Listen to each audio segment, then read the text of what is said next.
नमस्कार, let's talk periods के ये सेकंड लास्ट एपिसोड में आपका स्वागत है। लास्ट एपिसोड में हमने प्रेगनेंसी और फर्स्ट 3 मंथ्स ऑफ प्रेगनेंसी के बारे में बात किया था। पहले 3 महीने में क्या करना चाहिए, क्या नहीं करना चाहिए, क्या खाना चाहिए, वो सब हमने कवर किया था। आज वही टॉपिक को आगे लेके जाके हम 4th, 5th, 6th, 7th month में क्या करना चाहिए, क्या नहीं करना चाहिए, कौन सी चीज़ों का ध्यान रखना चाहिए, कब अल्ट्रासाउंड कराना चाहिए, वो सब टॉपिक्स कवर करेंगे। ये तीनों सेशन के बाद सबके क्वेश्चंस हम कंबाइन आंसर करेंगे अगले एपिसोड में। तो आज का एपिसोड चालू करते हैं। हमने एंड ऑफ थर्ड मंथ में एक सोनोग्राफी और ब्लड टेस्ट किया है, जिससे हमें समझेगा कि बेबी को डाउन सिंड्रोम है या नहीं है। आगे जाते हुए अभी हम आयरन और कैल्शियम की मेडिसिन चालू करेंगे। आयरन की मेडिसिन पूरे 9 महीने चलती है, कैल्शियम की डिलीवरी तक, और डिलीवरी के बाद जब तक ब्रेस्ट फीडिंग कर रहे हैं 6 महीने तक चालू रहती है। 5th महीने में अराउंड 18 to 20 वीक्स यानी 4.5 से 5 महीने के बीच में एक अल्ट्रासाउंड होता है, जिसे हम एनोमली स्कैन या लेवल 2 स्कैन या मालफॉर्मेशन स्कैन के नाम से जानते हैं। वो सोनोग्राफी में बच्चे का हाथ, पैर, किडनी, पेट, ब्रेन बना है कि नहीं वो देखा जाता है। 4.5 महीने तक पूरा बेबी बन जाता है, तो उसके एनाटॉमिकल स्ट्रक्चर या स्ट्रक्चरल डिफेक्ट कोई है या नहीं है, वो हम सोनोग्राफी करते हैं। आगे जाते हुए 6th मंथ में 22 to 24 वीक्स में, क्योंकि बेबी का हार्ट बनने में थोड़ा टाइम लगता है, वो 22 वीक्स तक बनता है।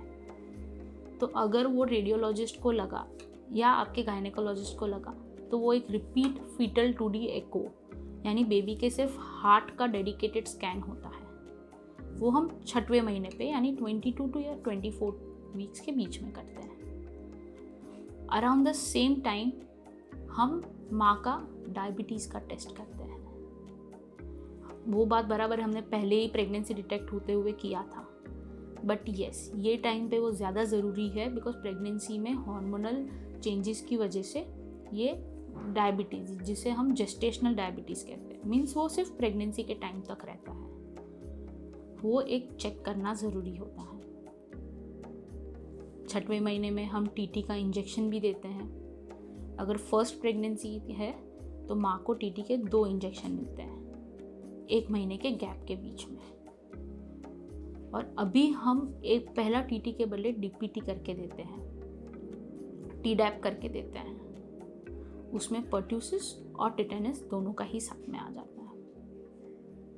बस जैसे बात हुई, 5th मंथ की सोनोग्राफी सबसे ज़्यादा इम्पॉर्टेंट है। उसके बाद सिर्फ चेकअप होते हैं। आपके गायनेक आपको 20 दिन में या 15 दिन में चेकअप करने बुलाएंगे। उसमें सिर्फ आपका वज़न बढ़ रहा है, आपका बेबी ठीक है, वो लोग सिर्फ आपको फिज़िकली क्लिनिकल एग्जामिन करेंगे। आगे अभी कोई अल्ट्रासाउंड या किसी की ज़रूरत नहीं है। डायरेक्ट 8वें महीने में अल्ट्रासाउंड होता है। सो ये 3 महीना सिर्फ रेगुलर चेकअप्स करवाना ज़रूरी है। अगर कहीं पे कुछ प्रॉब्लम नहीं है, अगर डॉक्टर ने कोई मना नहीं किया है, तो अभी आप आपका रेगुलर काम कर सकते हो।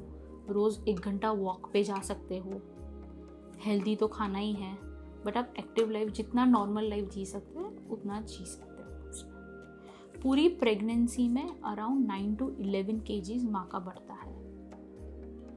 अगर उससे कम बढ़ रहा है तो शायद आपके डॉक्टर आपको सप्लीमेंट्स चालू करेंगे, खाने पीने की एडवाइस देंगे।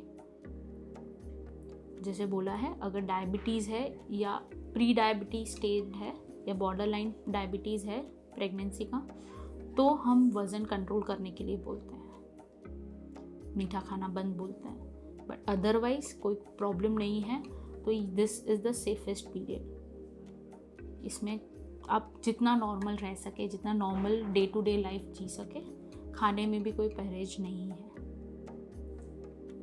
हम नेक्स्ट एपिसोड में लास्ट के 8वें और 9वें महीने के बारे में, डिलीवरी और डिलीवरी के बाद क्या ध्यान रखना है, उस बारे में बात करेंगे। आपको इससे रिलेटेड कोई भी डाउट्स या क्वेश्चंस हो तो नीचे कमेंट सेक्शन में लिखिए। धन्यवाद।